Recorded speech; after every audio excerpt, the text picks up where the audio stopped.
Okay, my name is Darlene Menn. I'm from Odom. I had a medical practice here in Aransas Pass for a while. I'm here today, though, to speak on behalf of Elisa Roberson, who's been missing for 36 years. Elisa's family has been advocating for answers, and they are not alone. I've watched the Missing Elisa Roberson movement grow, with new followers joining every day. This case has even gone national. While we do appreciate Chief Perkins for meeting with Ruby a couple of weeks ago and for the City Council for their support, this family continues to face a frustrating pattern of misinformation and inaction. Stonewall, and I've told you this, Ruby, I see this same police department lie all the time. Well, it's an active, ongoing investigation, and we're just afraid, even after decades, of releasing anything because maybe it'll taint the investigation or tip somebody off. And it's just ridiculous. It oftentimes is ridiculous when they assert it, even when a crime or a matter is fresh. But at this point in time, for your sister's matter and certainly the Gillette matters, it's just, just asinine. Inaction. The Texas Attorney General's office agreed to assist in this investigation in November of 2024, but due to ongoing litigation with the APPD, they will not speak to the family. Was open to Ms. Roberson, or I'm sorry, Mrs. Hall, to contact Mindy with the Attorney General's office to see if they would be open to having a third-party investigator come in. That's my understanding. I don't know if that happened. That's my understanding. Well, if that's the lady I've tried calling, she doesn't return phone calls. Do you have better success in getting her on the phone? Texas Ranger Jose Balderas has had the case files for months, yet he's refused to speak with the family, claiming that he has not even had time to read them.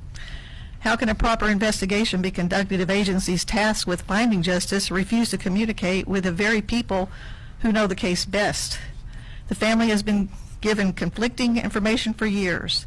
In August 2016, Captain Rhodes told Ruby that they found bone fragments in their childhood home and that an arrest was imminent. I'm not going to sit here and say yes for sure that people will be charged with a crime, but I think the potential is there to reach a successful resolution. A year ago, he told a representative from the Cold Case Foundation that he knew where Elisa's remains were, and that the case was no longer a missing persons case, but a matter of logistics. I brought forward a candidate that was just from one county over, of a young Hispanic female who likely had been there. It was just a skull only, who had likely been there for a long time. But she was just one county over, and the skull was found in the year 2000. So I thought I would reach out. And the response I got was very unfriendly, yes, and very combative. Mm-hmm. And that surprised me. And I'm very stubborn. So I was like, oh, no, you didn't. I'm just trying to help. And that surprised me. And then I could understand why you've been flustered all these years. But I was very surprised by the response. It was, she's not missing. Mm-hmm. And I was baffled by that response. Mm-hmm. And so how I interpreted that was, mm-hmm, basically, she's not missing because I know where she is. And mm-hmm, until people tell me where she is, she's going to stay there. Mm-hmm. And it still doesn't sit well with me, because until she is, with your family, yeah, buried properly, she is missing.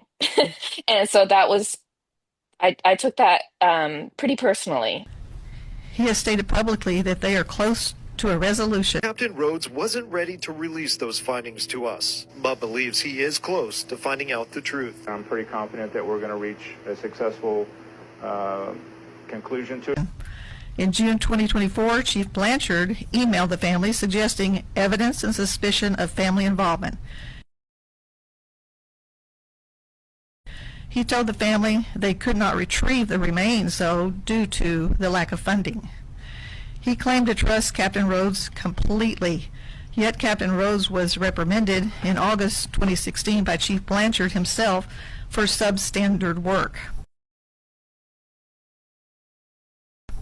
The very month that the search of the home had taken place. Police revisit a 27-year-old cold case. Could this lead to an arrest? We're live in Aransas Pass coming up. Or doesn't want us to leave until they're sure that there's nothing under their house. Just 2 weeks ago, Chief Perkins told this family that he's not aware of any remains ever being found. These contraindications are deeply troubling and have compounded this family's frustration and grief.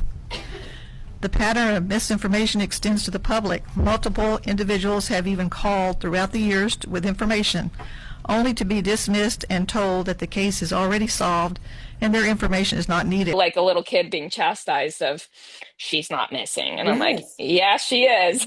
The family has been waiting for nearly a decade for a public statement to be made regarding the 2016 investigation. And now detectives are actively searching a scene that they believe her body could be at. It's going to require a second look at that location.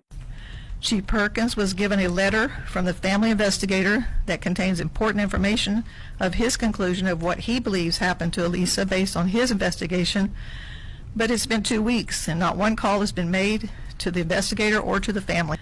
Elisa has a right to a proper and thorough investigation. The state of Texas has a duty to prioritize this case.